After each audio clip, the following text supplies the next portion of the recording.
All right, folks, here's what we're going to do now. We're going to play a part of the Prime Minister's speech made in Parliament this week. And we're going to comment as we go along. And if you don't know, you will get to know that Jamaica was not prepared for Melissa. Despite what they tell you, and we're going to play your words coming out of the Prime Minister's mouth, and we're going to play you some other things as well.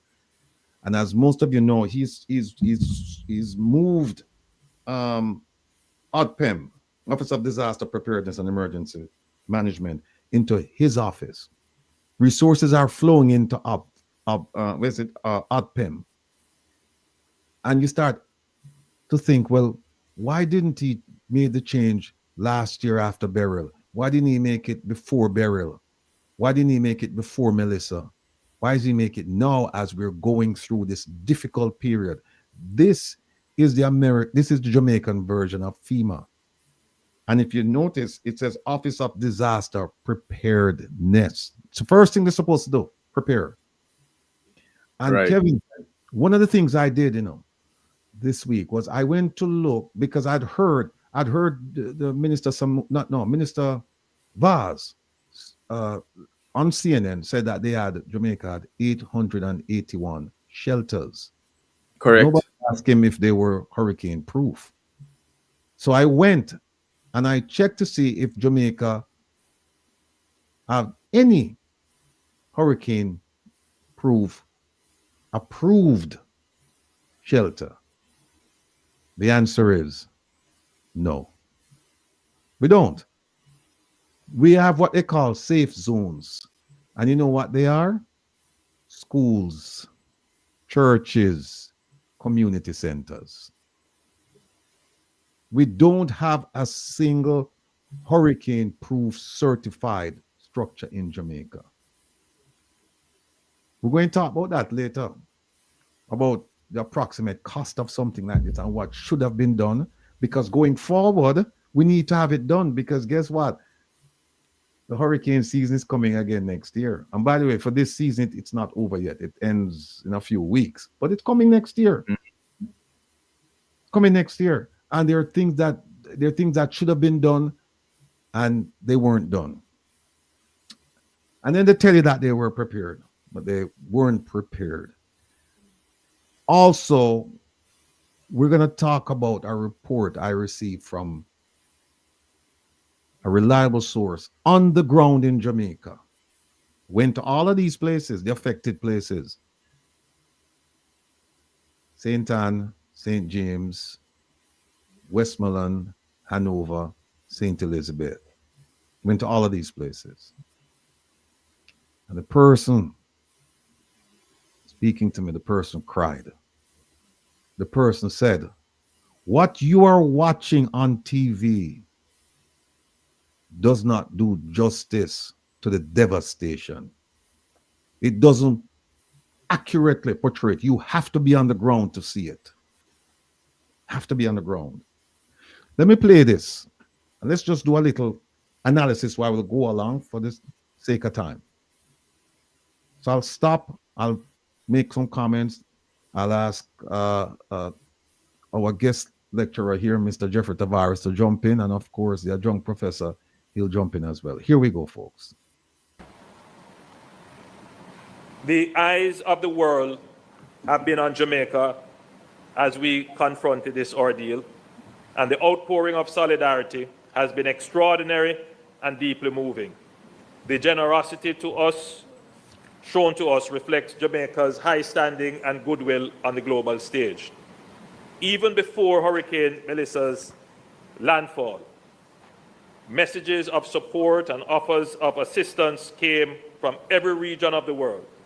Since then, our relief efforts have been fortified by early and tangible aid from bilateral partners, regional international organizations, non-governmental organizations, and the Jamaican diaspora. Let me just stop it right there and say that I got a message today saying that the UK government, they had given some money, but most of the aid is coming in terms of supplies. That Jamaica is not getting a whole lot of cash. We're getting in-kind support. And there's a reason for that.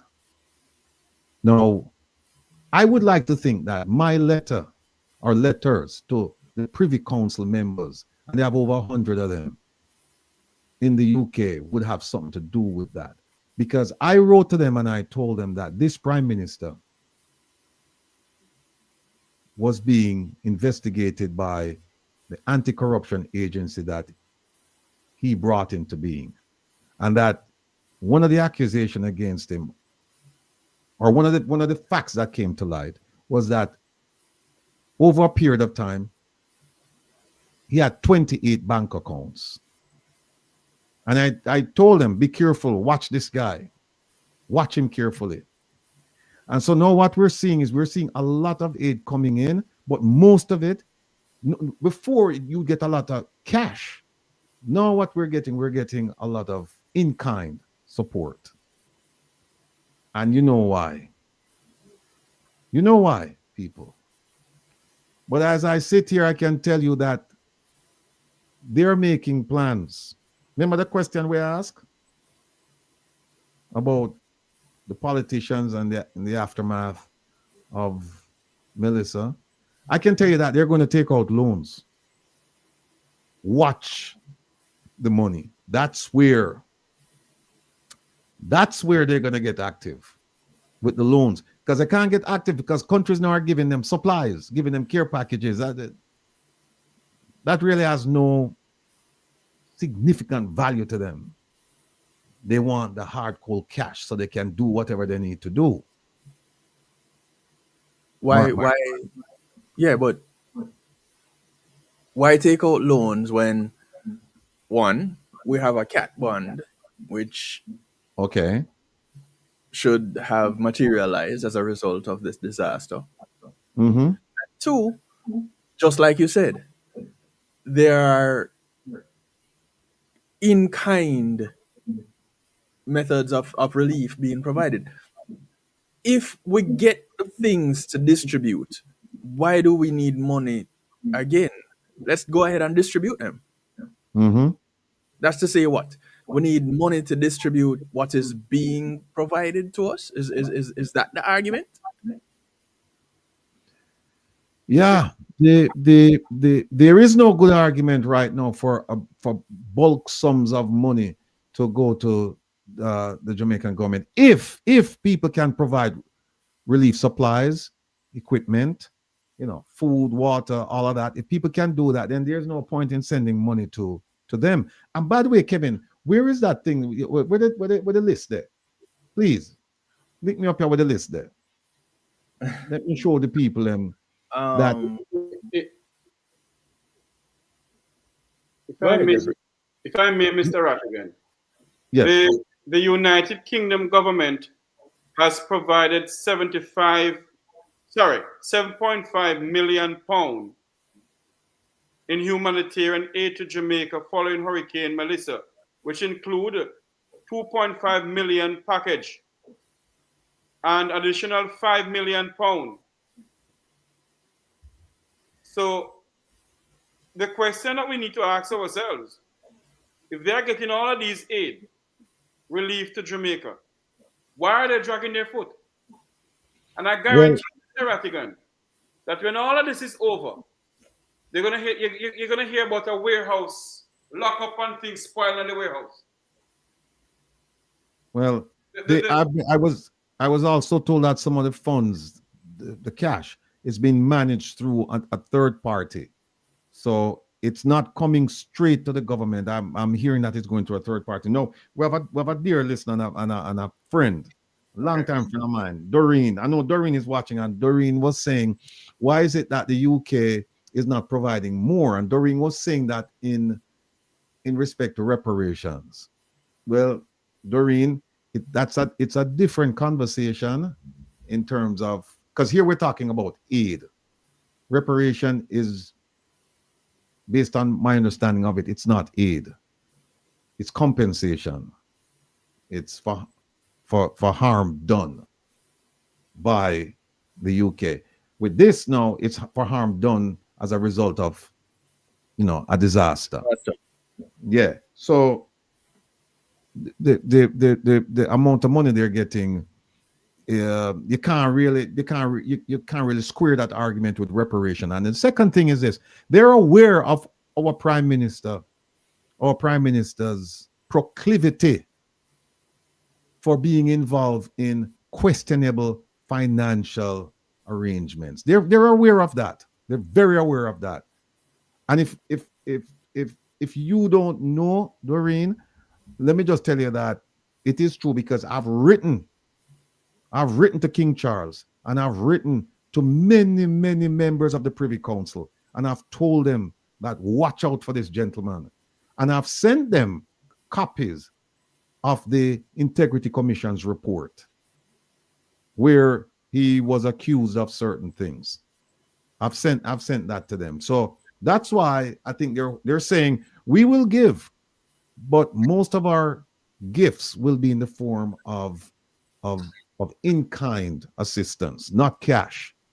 And where we give cash, we'll have some monitoring of it. So that's where we are with that. People, how many of you remember this? Let me remove this and put this up. How many of you remember this? You remember this? This is burial. This is what the government of Jamaica, this came out of the CG's office. Government of Jamaica, how many of you remember this list for burial? Remember this?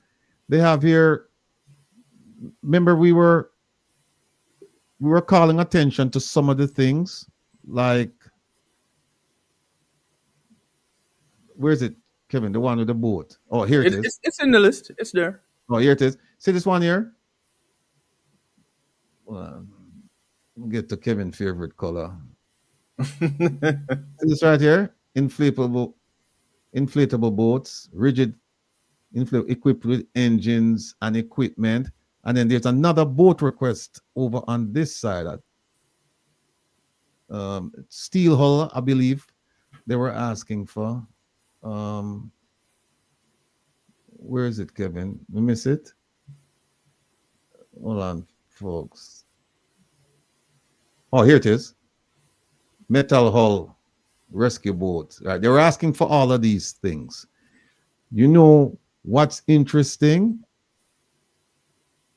We don't get an accounting of the things they received and how those items were used, and the ones that weren't used, were they secured someplace for another disaster.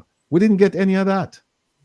If I may, Mr. Rattigan, the same way, the Cayman Islands government came through for Jamaica with some generators.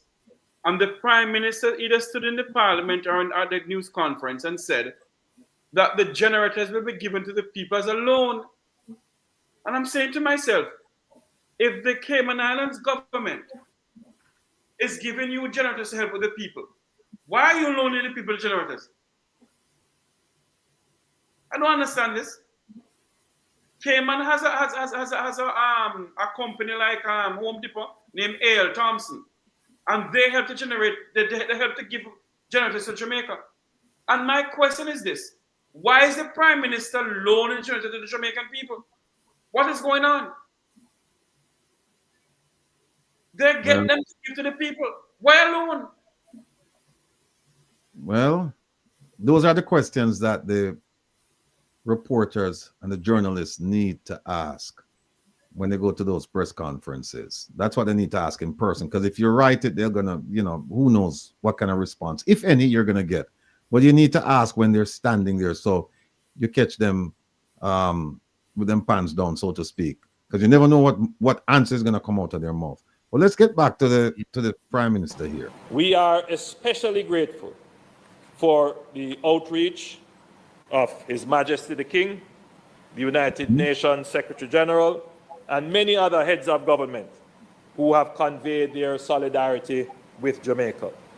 We extend heartfelt thanks to our CARICOM brothers and sisters and regional agencies such as SEDIMA, CARFA, and the Caribbean Development Bank for their immediate engagement.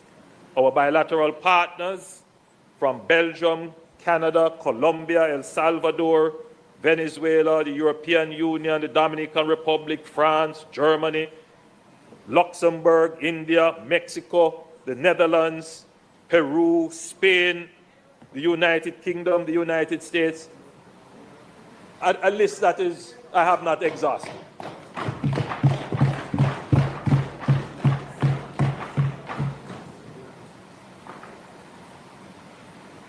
China, Japan. You know, he must realize that whatever love he's talking about, the love that these countries have, they don't have it, or the respect for him. It's for the Jamaican people. It's not him. They're not talking about leadership. They're talking about the people. Have all committed support. And Madam Speaker, what we have to do, in addition to the NGOs, which I haven't even mentioned, there are so many of them, but permit me to say the World Central Kitchen, Doctors Without Borders, Global Empowerment Mission, we call them GEM, Direct Relief, Samaritan's Purse.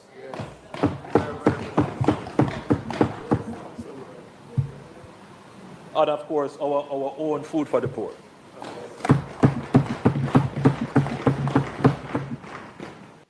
You know, let me stop it right here and say that this is not a good picture.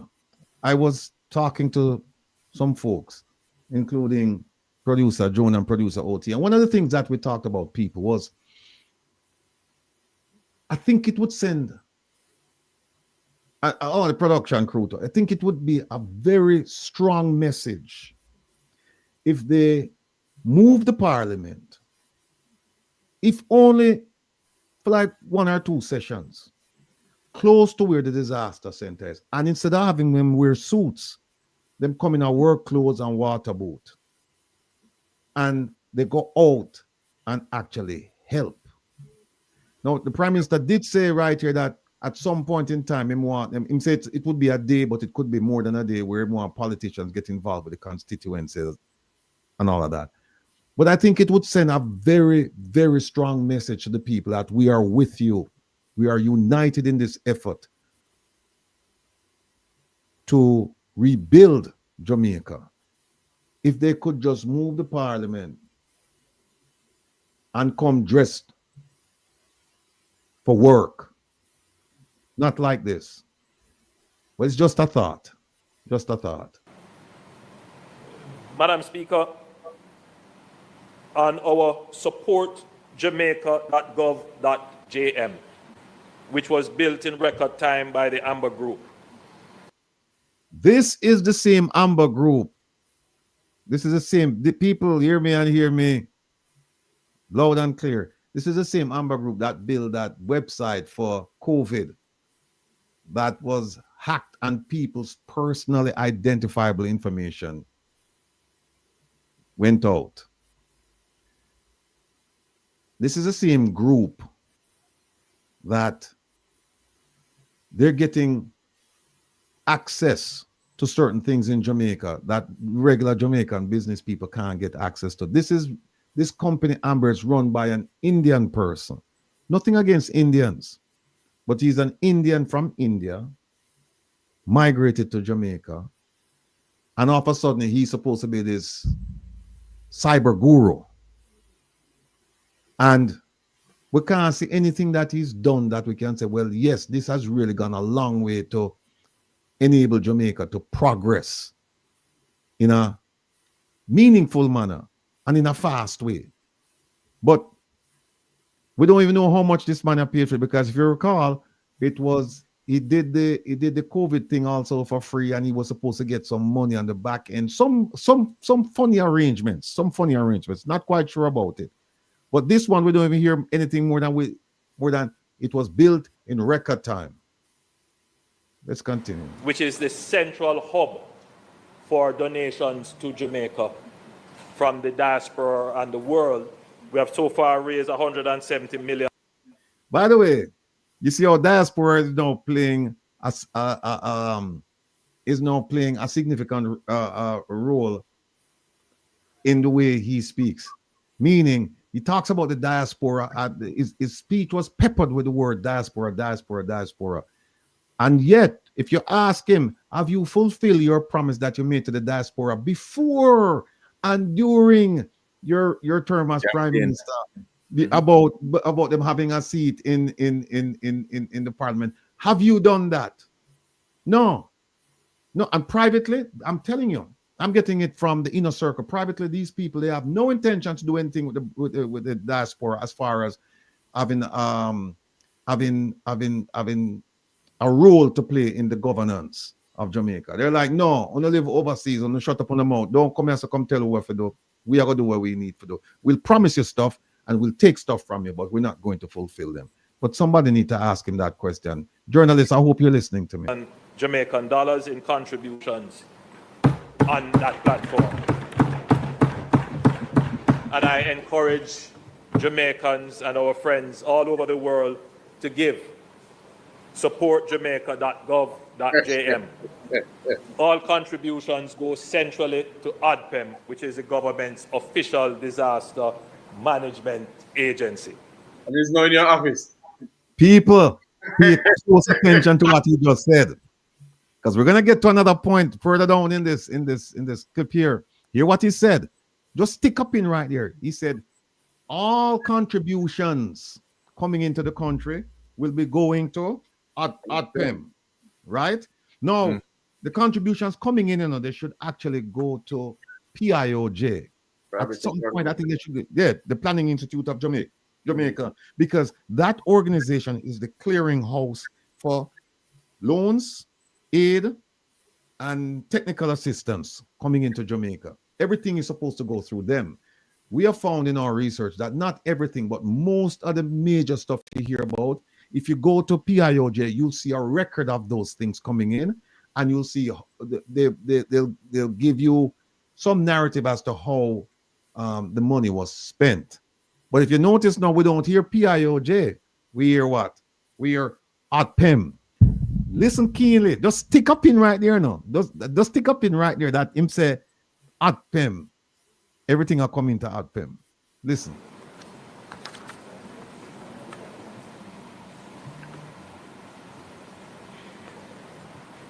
Madam Speaker, I wish to make some important announcements as to how we are going to be managing the disaster.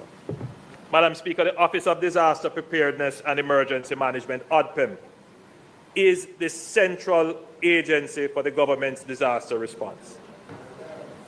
They work with all the critical agencies across government, the private sector, international aid agencies, and multiple governments. It is, however, clear that the response to Hurricane Melissa will require significant logistics experience. It will also require significant coordination. Hold on. Hear him say, it is going to require significant experience and significant cooperation or coordination. You mean to tell me him never know this before now?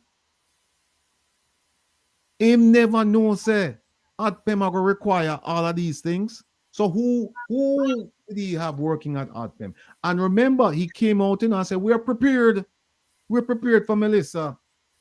Melissa, come. We have the crew. We're ready. So no, hear what he said.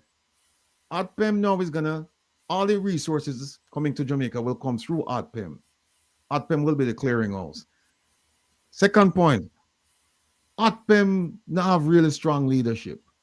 That's what he's going to say. You're going to hear him say, because you hear what he said. It is going to require, meaning that we don't have it now. It's going to require significant experience and significant coordination. So, logically, we don't have it now.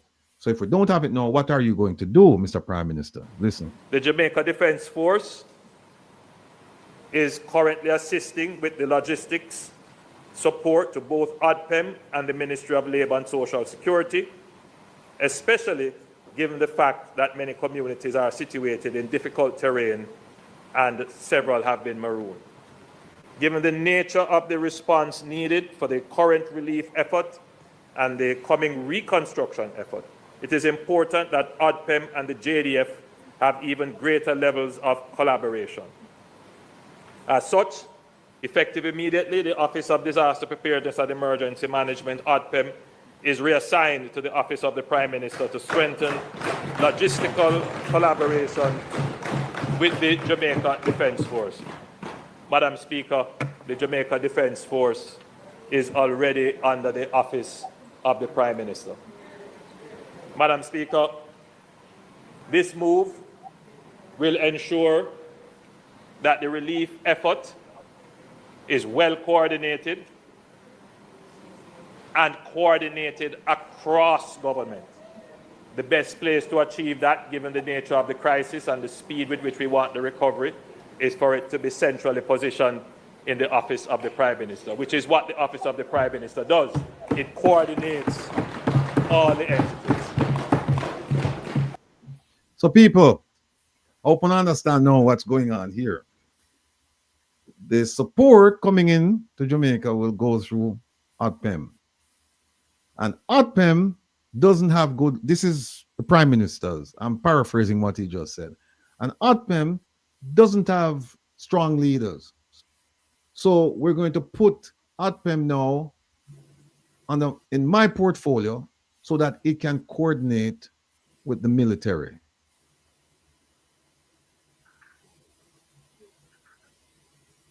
This wasn't known to him before. By the way, people, you see the lady behind him in what that, red, whatever color that is, fuchsia.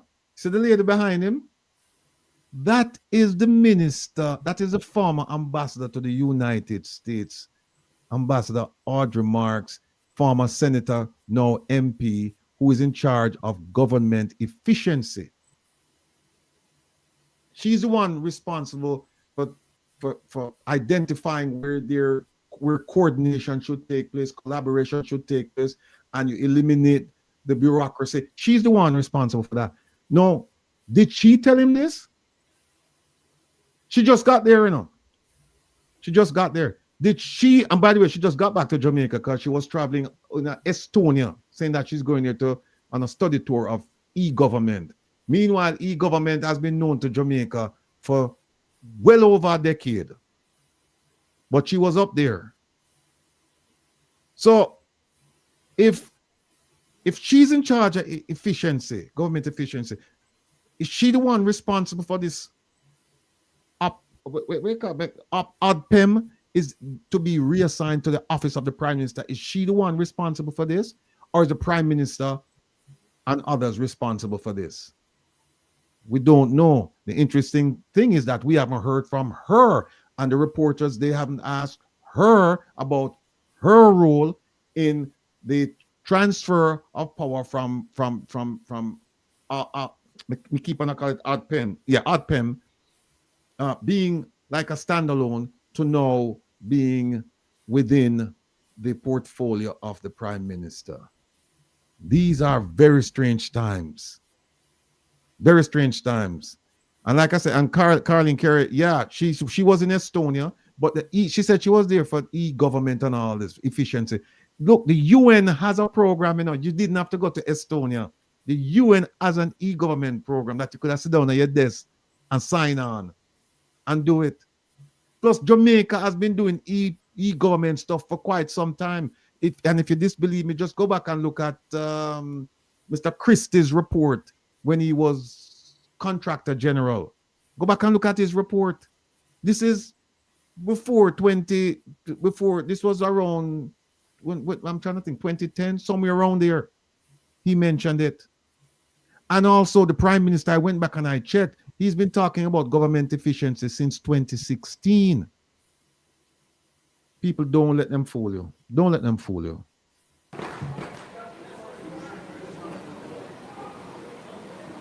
This realignment establishes virtually a single point for emergency logistics and further tightens coordination with relief partners. This is about speed, Madam Speaker. The new arrangement will accelerate the distribution of relief supplies in the aftermath of Hurricane Melissa, better serve the most affected communities, and restore normalcy as quickly as possible. Madam Speaker,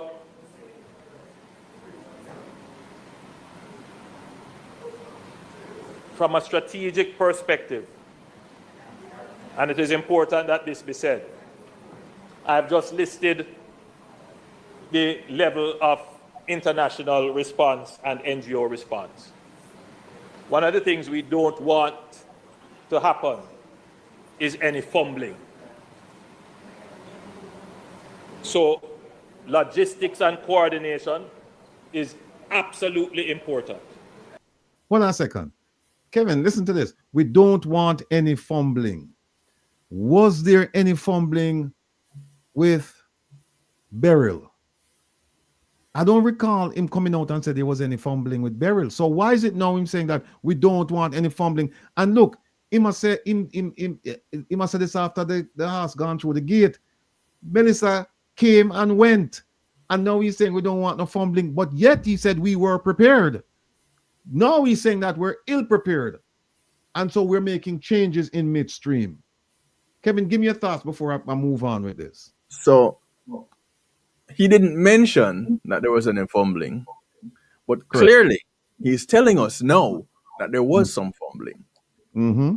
What he hasn't told us is where the fumbling is. And who responsible. Yeah. Who fumbled? And is this a move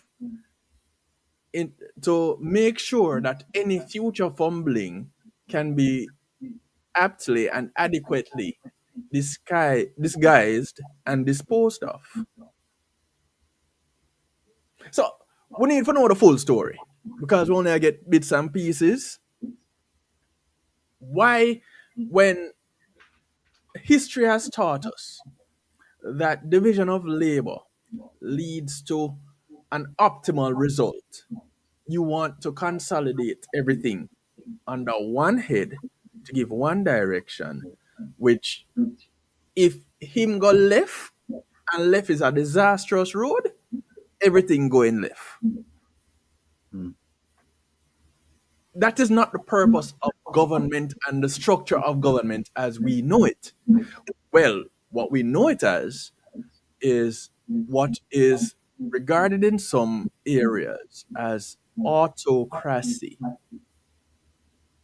Now, if that is the direction that we're going, then let's go.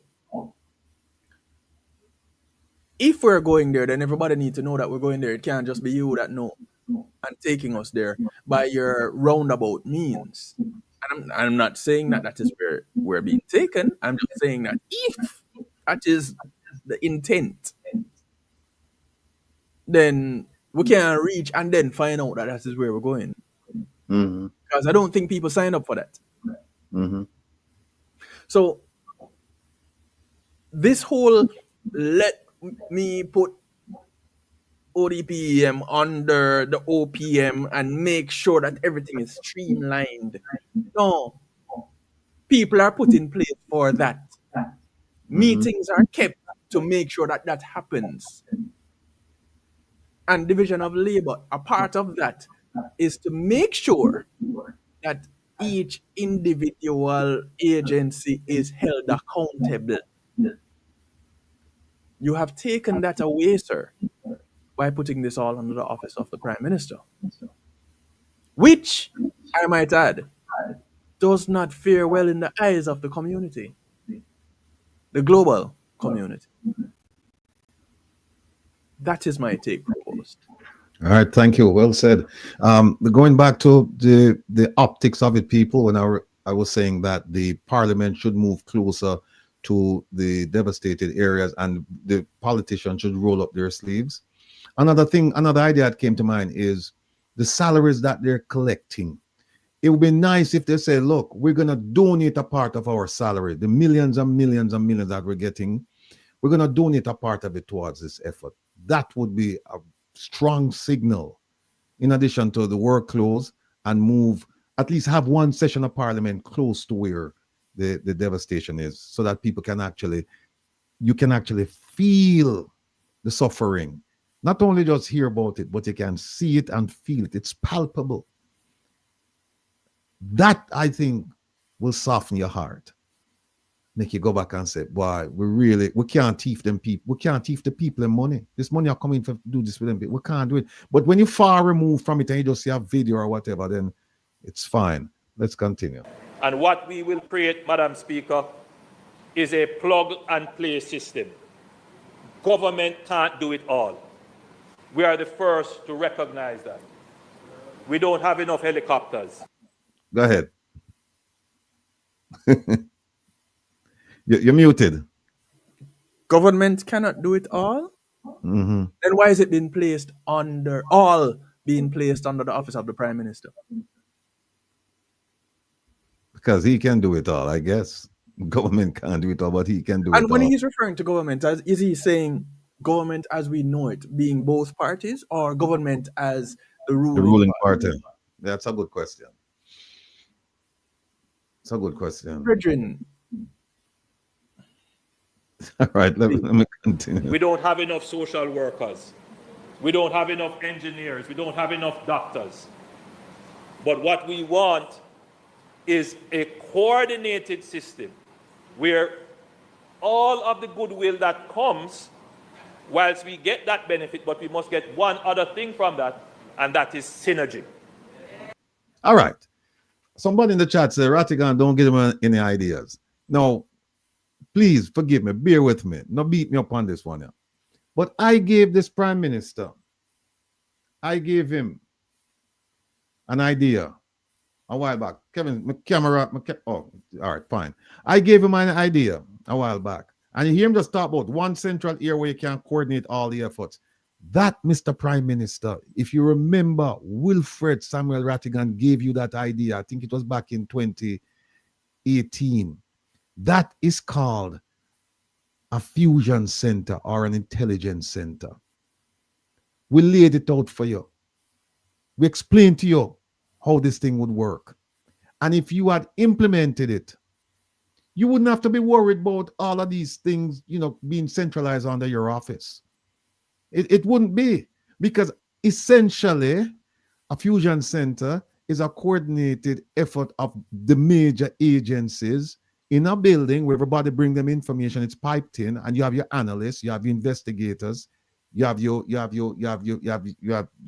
commanders, and they respond to the crisis, be it law enforcement, natural disasters, whatever. And if you want, Mr. Prime Minister, I can take you. You talk about, what you call it, study tour, the lady behind you, full thing that's waste, government waste. Should never have to do that.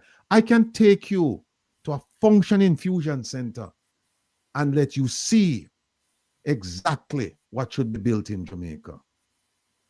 By the way, the one I'm taking you to, hurricane proof certified. I won't tell you where it is. Call me and I'll take you. I'll take the opposition. I'll take anybody who wants to go. I'll take you there and you'll see a functioning fusion center, intelligence center. That is what you need in Jamaica. No, you claim that you had one with the Tourism Resilience Center. Nonsense. You claim that you had one with the JCF. Nonsense. We hear that they had one with MOCA. Nonsense. And we hear all of these things. What you have bits and pieces of it. It's not synergized. And if it's not synergized, it cannot be energized. So stop fooling the Jamaican people, or stop fooling yourself. Because what you're talking about, that idea has been around for quite some time. Talk to the right people. And you can only get synergy where the sum of the parts are greater than the whole, when you have coordination. And that is the one thing that this... That, what he just explained to you people, is an intelligence center. You can use it for anything. Not just hurricanes. You can use it for hurricanes. You can use it for earthquakes. It's multi-purpose. You can use it for uh, law enforcement matters. You can use it for anything. You can, in fact, what you can do, you can even use it as a tool for emerging trends and threats, because you have your analysts there. They can look across the globe and see what is happening in Asia, in the Middle East, in Africa, in Europe. They look anywhere and they can see trends that they say, look, this is something that is likely to come to Jamaica. Let's be proactive and have something on the shelf to deal with this problem. But see, folks, I've said it before and I'll say it again. Jamaica is largely a reactive society. It's not a proactive society. Something affair happen for something happen. If them don't see it happening, them don't move. And when I said them, talking about government. Talking about government. Let's move on. Administration has been good at in the management by the of way, crisis ladies and and gentlemen, we have hold on, let me. I just said that we're being joined by our brother who no call me the other day. I call him, but him too busy right now. I'm done movie star or moving star. So